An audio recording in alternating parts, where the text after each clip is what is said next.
this is Rod, Boomer Guitar Sessions. This is a lesson for the beginners, electric guitar. Let's get started with this. Things that we want to learn to get us started right away. We want to move right away into it. First, say 5 chords we want to learn. Okay, saying you already learned all your open chords and all that business. They're important. They're used in all guitar, electric and acoustic. But what separates the electric from the acoustic a lot of the times is the distortion. We're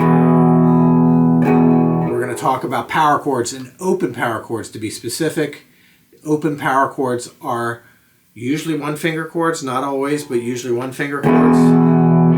And we're going to talk about the 3 obvious ones. There's 3 obvious open power chords, and then there's 2 less obvious open power chords.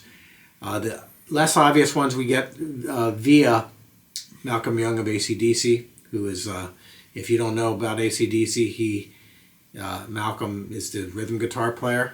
He's the guy that never gets any credit, but he's the leader of the band. He is the sculptor of the sound. Okay. Malcolm Young. Anyway, 4 power chords, 5 power chords, 6 power chords, I don't know. Lots of power chords. Open power chords. First off, a power chord is neither major nor minor. Okay, what does that mean?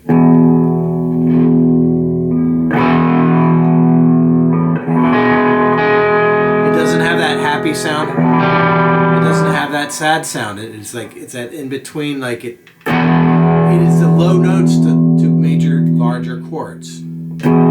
So we want to learn how to play. We want to learn how to play a power chord. We can play them as a 2-finger or 2-note, just that and that.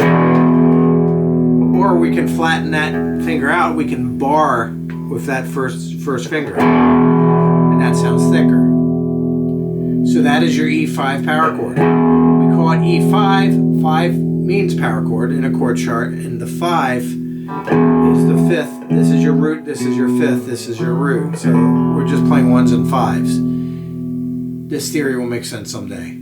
Doesn't have to today. Don't worry about it. So then what do I do with that? I practice my rhythms with the E5 power chord. 3, 4.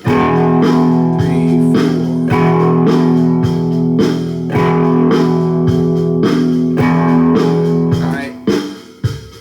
We'll talk about that later. A5. A5 looks just like E5. We could have just a 2-note A5.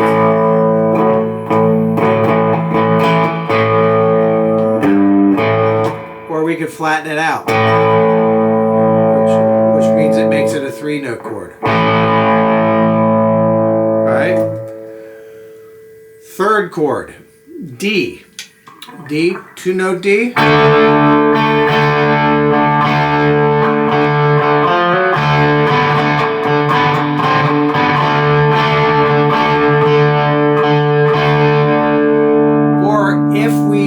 A 3-note chord, we have to put our 3rd finger here.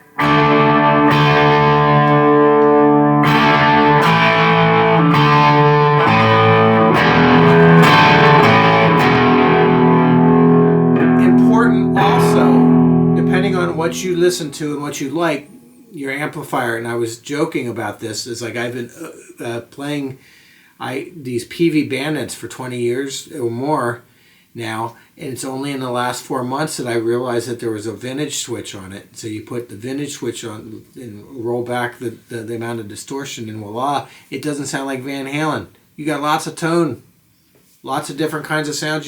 I love Van Halen as much as the next guy, but it's not great for everything. So check your amplifier. Not everything has to be in complete saturation, unless you like complete saturation, unless you're into death metal or Metallica or all that, which I like too, but lots of stuff isn't that way. So with that said, those are what I would consider to be the 3 obvious ones. They're the shortened versions, they're the power chord versions of your E, your A, and your D chords. Now, chord number 4, which is less obvious, and this is the Malcolm Young chord.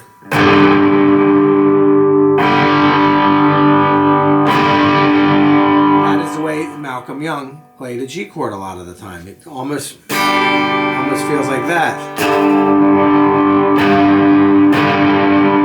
When I'm doing this, I am muting out this string right here purposely. This mute, and then you get those two open strings.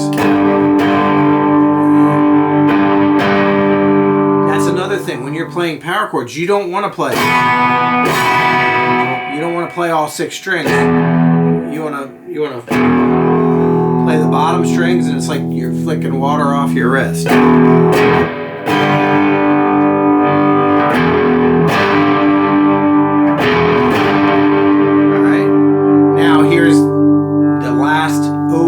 Power chord that we got. This is called a C5 power chord. So what I have here is a C, muting that out, G, C. That's just roots and fifths.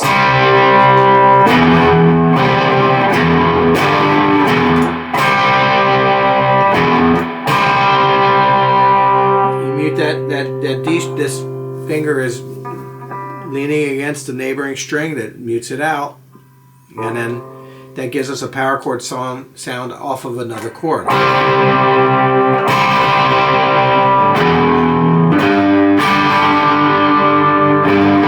Here's another way of playing your G power chord. Third finger down.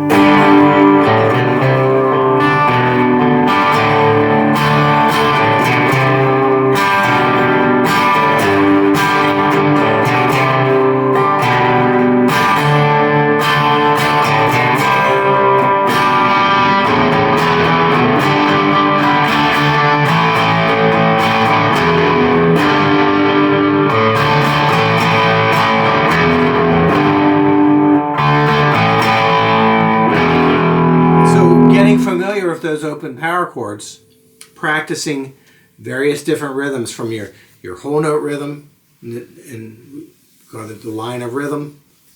It's a line of rhythm lesson in the Guitar Collective. That you have your whole notes and division, half notes, quarter notes, eighth notes, and 16th notes, and just variations of stuff, and just having fun with it.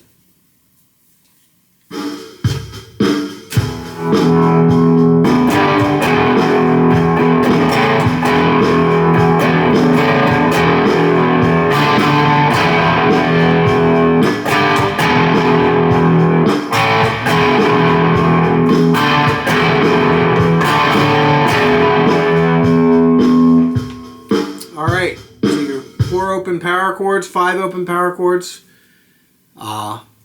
Practice with the drum machine. Mute out notes. Shaking water off your wrists. Play riffs. That's another thing. That's another thing for another lesson. We'll give you another lesson on basic riffs that you want to get the riffs right away, because not everything we play as guitar players, as rock guitar players, is slashing through chords. A lot of this is playing melody, and what is a riff and all that business will be a subject of a future lesson. All right, until next time, this is Rod, Boomer Guitar Sessions. If you have any questions, put it in the comments, and I hope you got a lot out of this, and I believe in you, and I'll see you next time. Hi, this is Rod from Boomer Guitar Sessions. I personally wanted to thank you for being part of our community. If you like what we're doing here and you want to see more of it, please hit the like, subscribe, and share. And this helps me spread my musical messages to all over the world. Thank you. I appreciate you. And always remember, you can do this.